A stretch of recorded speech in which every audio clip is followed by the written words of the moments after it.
আমার একটা ছেলেরে আমি দীর্ঘ 4-5 বছর ধরে দেখতাম, প্রত্যেক মাহফিলে দেখছি হে সামনে বস, আমি বইলেই তারে নজরে পড়তো আমার। পরে একদিন আমি তারে ডাকছি, ডাইকে আমি বললাম তুমি কি করো? কয় হুজুর আমি ঘাস, মানে প্রতিদিন ঘাস কাটি, আর ঘাস কাইটা বিক্রি করি, যা পাই তা দিয়ে সংসার চালাই।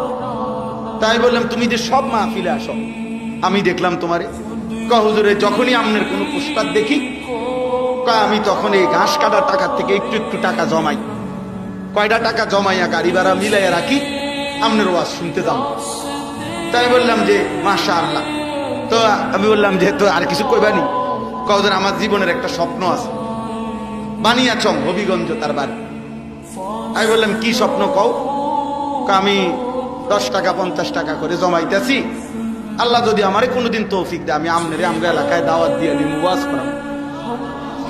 পরে আমি বললাম ওহন দাঁড়া, ওহন ডেট লো, এখন নাও ডেট, আজকে তোমারে ডেট দিলাম, হাদিয়া দিতে হবে না, আমি দিমু তোমার, এটা তোমার মাহফিলের সান্দা আমি দেবো, ও আজ টেহা লাগতো না, তুমি যাও, তুমি আয়োজন করো, যেখানে কও তুমি, তোমার ঘরে হোক উড়ানে হোক, আমি ওখানে ওয়াজ করি।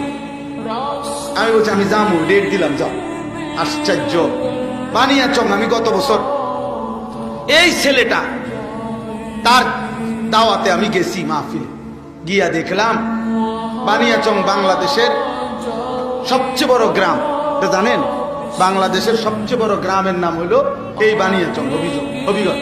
এক গ্রাম এক উপজেলা, হ্যাঁ এটা গ্রাম একটাই, একটা উপজেলা, বুঝছেন নি হুজুর? গিয়া দেখছি ওই গ্রামের মানে ওই উপজেলার সবচেয়ে বড় কলেজ হাই স্কুল মাঠ, যেটা বিশাল মাঠ, এই মাঠে এই ছেলে মাহফিল মানে আয়োজন করছে। আমি গিয়া দেখি একেবারে যদি কম হয় মানুষ 15-20 হাজার, স্টেজে যদি একেবারে না হয় হুজুর 300-400 হুজুর হইব। হুজুর খেলাফত মজলিসের যিনি কেন্দ্রীয় আমির, এই যে দেওয়াল ঘড়ি মার্কার যে খেলাফত, উনি বসা পাশে, ওনার বাড়িতে বানিয়েছে বড় বড় হুজুর সব। আমি বললাম কি রে কারবারটা কি তারে, কার মাহফিল? হুজুর কইছি তো আমার আইয়া এলাকা, আমার আর দৈত্য দিছে না, সব আলেম ওলামা পাবলিক মিল্লা এই মাহফিলে এত বড় বানাই ফেলছে। তাইলে দোস্ত একজন শ্রোতাকেও মানুষ দেখতে দেখতে চিনে।